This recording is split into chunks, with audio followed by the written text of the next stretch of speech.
नमस्कार दोस्तों, स्वागत है आप लोगों का हमारे चैनल कृपा सिंधु पे।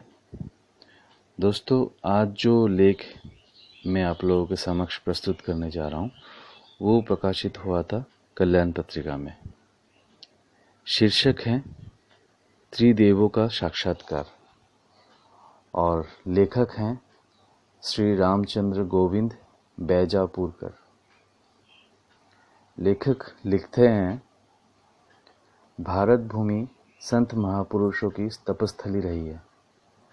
यहाँ जन्म लेने वाले अनेक संत महाभवों ने अपने अद्भुत तप सामर्थ्य से असंख्य अलौकिक चमत्कार कर दिखलाए हैं। इन्हीं विभूतियों में एक नाम है दत्तावतार परमहंस परिव्राजकाचार्य सद्गुरु श्रीधर स्वामी महाराज। दक्षिण भारत को तो इन्होंने अपने परम गुरु समर्थ गुरु रामदास की आज्ञा से तप साधना का स्थल बनाया ही, वही उत्तर भारत भी आपकी इस साधना से अनभिज्ञ न रहा। अनेक विद्वानों को इनकी तप साधना के सम्मुख नतमस्तक होना पड़ा। इन्हीं विद्वानों में वाराणसी के महाराष्ट्रीय परिवार में जन्मे विद्वत शिरोमणि वरिष्ठ पत्रकार, हिंदी एवं संस्कृत के सिद्धहस्त लेखक, कल्याण मासिक पत्र के संपादक मंडल के सदस्य, आचार्य प्रवर स्वर्गीय पंडित श्री गोविंद नरहरि बैजापुरकर भी थे। आपने परमहंस परिव्राजकाचार्य सद्गुरु श्रीधर स्वामी महाराज से गुरु दीक्षा ग्रहण की थी। श्रीधर स्वामी सिद्ध संत थे।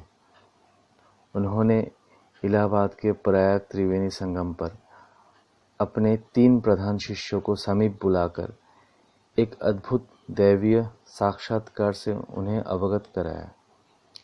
इस घटना को पढ़कर अथवा सुनकर सहसा किसी व्यक्ति को विश्वास भी नहीं होगा, किंतु सच तो यह है कि इस घटना के प्रत्यक्षदर्शी लोग आज भी विद्यमान हैं। उनमें पंडित गोविंद नरहरि बैजापुरकर एवं मातृस्वरूपिणी सुब्राय भागवत इस संसार में नहीं है, किंतु एक महाशय आज भी इस घटना का विवेचन करते हुए फूले नहीं समाते। स्वयं पूज्य पिताश्री बैजापुरकर जी ने पूज्य सद्गुरु श्रीधर स्वामी महाराज के समाधिस्थ होने के पश्चात स्वयं ही इस घटना का प्रकटीकरण किया। प्रयागराज इलाहाबाद का त्रिवेणी संगम का वो स्थल जहाँ एक बार श्रद्धेय सद्गुरु श्रीधर स्वामी महाराज गंगा के मध्य में खड़े होकर जपराधन में लीन थे, इस समय अचानक उन्होंने अपने तीनों शिष्यों बैजापुरकर जी, सुब्राय भागवत, गौडसे रामदासी को तत्काल उपस्थित होने का आदेश दिया। गुरु की आज्ञा शिरोधार्य कर 3 शिष्य बीच गंगा में गुरुदेव के पास आकर खड़े हो गए। गुरुदेव ने इन 3 शिष्यों को सिर पर हाथ रखा और बोले, नवमंडल की ओर देखो। शिष्य ने गुरु के आज्ञा अनुसार नवमंडल पर दृष्टि डाली। श्वेत प्रकाश दृष्टिगोचर हो रहा था। गुरुदेव ने पुनः आज्ञा दी और ऊपर की ओर देखा। तत्काल 3 तेजपुंज सम्मुख प्रकट हुए, जिनमें क्रमानुसार प्रथम सृष्टिकर्ता ब्रह्मदेव, अनंतर जगतपालक भगवान विष्णु, तत्पश्चात सृष्टि संहार करता देवादिदेव महेश ने शिष्यों के सम्मुख प्रकट होकर अपने दर्शन से सभी को कृतार्थ किया। त्रिदेवों के साक्षात्कार के पश्चात गुरुदेव श्रीधर स्वामी महाराज ने उस दिव्य दृष्टि को हटाकर इन सभी शिष्यों को पूर्व स्थिति में लाकर खड़ा कर दिया। ये कहना कदापि अनुचित ना होगा कि सद्गुरु के अद्भुत शक्ति सामर्थ्य से देवताओं को भी विवश होकर शिष्यों को दर्शन देने हेतु बाध्य होना पड़ता है, जिसका ज्वलंत उदाहरण ये घटना है।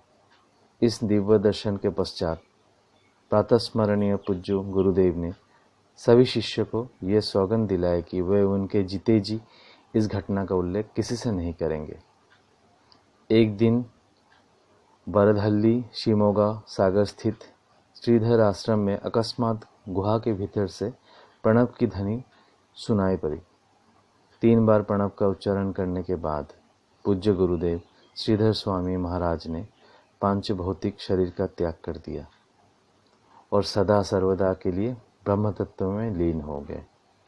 स्वामी जी के समाधिस्थ होने के तत्काल बाद पूज्य पिता श्री बैजापुरकर जी ने असंख्य समुदाय के सम्मुख इस घटना का उल्लेख किया, जिसका श्रवण करने का सौभाग्य हम सभी को भी प्राप्त हुआ।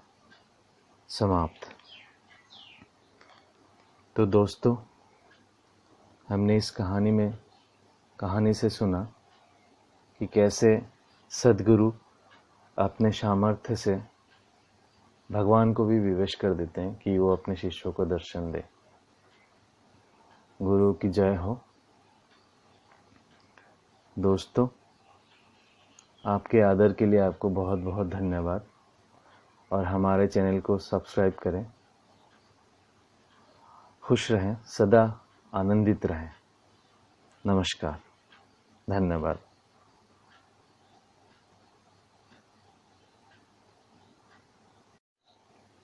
नमस्कार दोस्तों,